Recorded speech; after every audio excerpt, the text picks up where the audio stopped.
So as I look at the sleeping lady of the Wichitas here, this northern rim of the Wichita Mountains, Mount Sheridan, it's right there.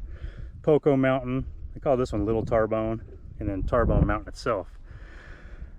I wonder, where are these caves located at? Where is the Horse and Saddle Cave? Where is the cave that has the bed and the chair in it? Where is the Confederate Cave? And then the cave with the silver chalice was there on the north end of Sheridan. This is part 2 of my Wichita Mountain Caves video. The first one dealt with publicly accessible caves, and this one focuses more on caves in the Wichitas of historical and mythical variety. I pulled this information from various websites and books, such as Steve Wilson's Treasure Book, and a few other sources. The general locations of most of these caves are not 100% known, but I have scoured over the facts and information to theorize where most are located. Every cave discussed in this video is thought or confirmed to be either on private property or on the special use site of the Wichita Mountain Wildlife Refuge. Now, there are treasure hunters in Oklahoma that have sunk a great deal of time into this. There's one I can think of right now that actually has a book on the way, so I will stray away from some potential facts and wait for that book to actually come out for verification. Now, I did leave out the cave with the iron door because, well, I have this entire other video dedicated to that story. Alright, let's dive in. In 1893, a Mexican treasure hunter visited this area looking for the fabled Cave of Jewels that was rumored to have an entrance covered with a flat stone. He told Jim Wilkerson that the cave held more gold than either of them would ever need in their lifetime. Well, they never found it. Just on the fringes of the Wichita Mountains, you'll find Longhorn Mountain. It is on the western end of the Slick Hills, but I figured I'd lump it in here. On the northern side of the mountain lies another legendary cave. You can enter this cave via a small hole just big enough for a normal-sized person to climb into, where it then drops about 15 feet down into a chamber. In the past decades, some portions have collapsed and sealed off other chambers, shrinking the overall cave size. A prospector that was credited with discovering it stated that outlaws used to shelter here and that money was found in it. Another version of the story states that a young boy was chasing after a rabbit he was hunting, and it squeezed by a flat rock and into a deep hole. He moved the rock and went into the hole to go after the rabbit and found a floor covered with jewels, watches, gold, and silver.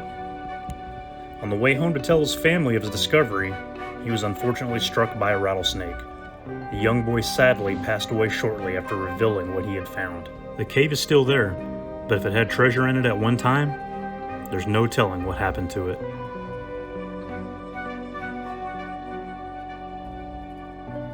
Ever since southwest Oklahoma was open for settlement, stories have been told of a large cave on Teepee Mountain. This cave is rumored to be large enough to ride a horse into, and when found, it had over 60 saddles in it along with a large amount of gold and silver. An elderly woman from Granite stated she was part of an outlaw gang that would rob cattlemen as they herded their cattle along the Great Western Trail. Now, this trail did go right by here as it skirted Teepee Mountain. Over 300,000 head of cattle were known to take this trail in 1881 alone, and in totality, it's thought that 7 million cattle and 4 million horses were on this portion of the trail. Now, back to this lady. In 1890, she revealed that her and 4 men stole and collected over 60 saddles and large amounts of gold and silver, stashing it in the large cave on Teepee Mountain. The outlaws made a map of the cave and decided to split it up and go separate directions until a later time, once the law calmed down their search for them. Each of the 4 took an equal part of the map. As the years went on, 3 of the men were killed in gunfights, and she revealed that she had lost her sight over the years and was unable to search for the cave. It is rumored to have never been found. As the author Steve Wilson says, many of the stories from the history of the Wichita Mountains have very few facts and require some imagination to fill in the blanks.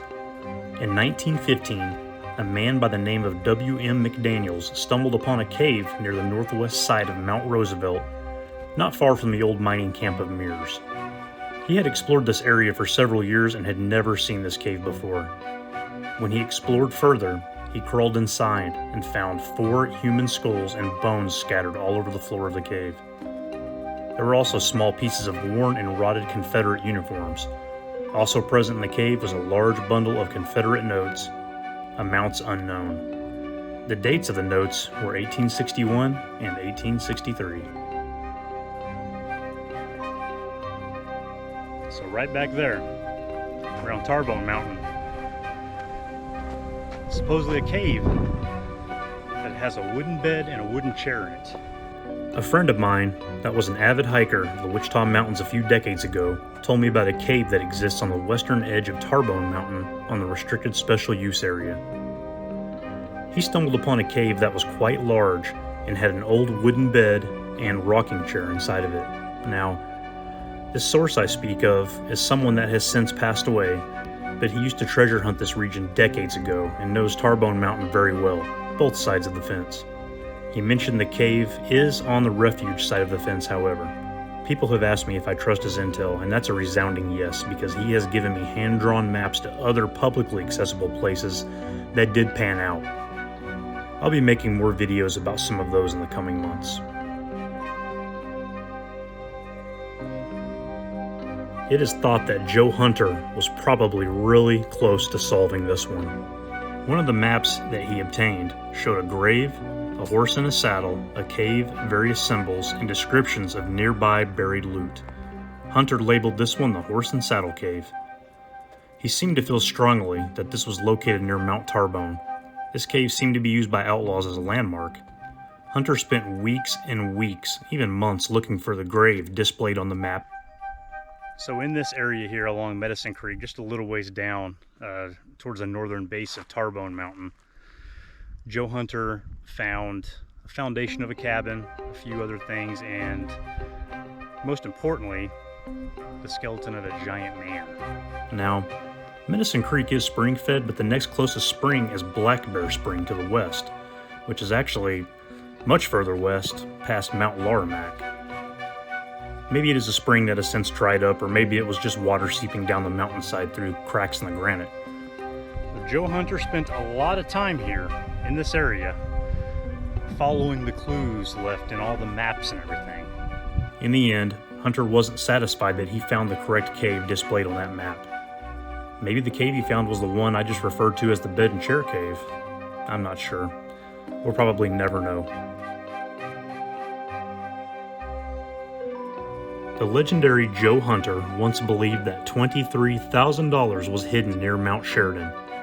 He, along with Herb Pinnock, Richard Brock, and Lester Payton, utilized a 300-foot rope and rappelled along different steep sections of Mount Sheridan near its summit. Along the way, they encountered several small crevices and caves until they struck it rich. Well, sort of. They found a silver chalice with a faded carving that was holding several silver dollars that were dated from 1879 to 1881. The silver chalice was unfortunately lost in history.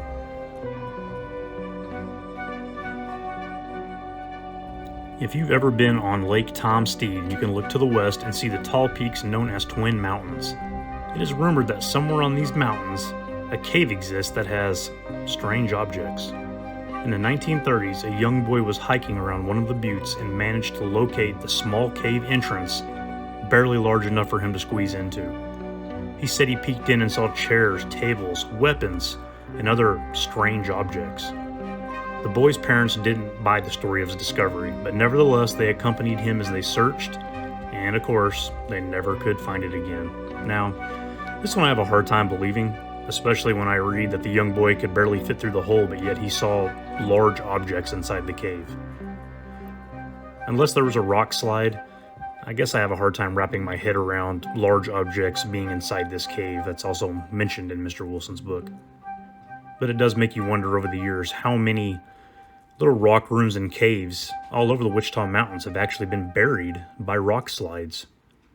I am sure several of these stories have become more embellished over the years, especially since so much time has passed. The Wichita Mountains are a large range, and because of the craggy boulders, there are lots of rock rooms and caves just scattered all over the place. Even today, many of the same caves are known by different titles. I firmly believe that there are still a lot of discoveries yet to be made in the Wichitas, tucked away in the dark corners of various canyons and rock rooms. Anyway, I appreciate your time. Thanks for watching. Please share the video, subscribe to my channel if you find it interesting, and even join my hiking group on Facebook for even more information. Have a great day.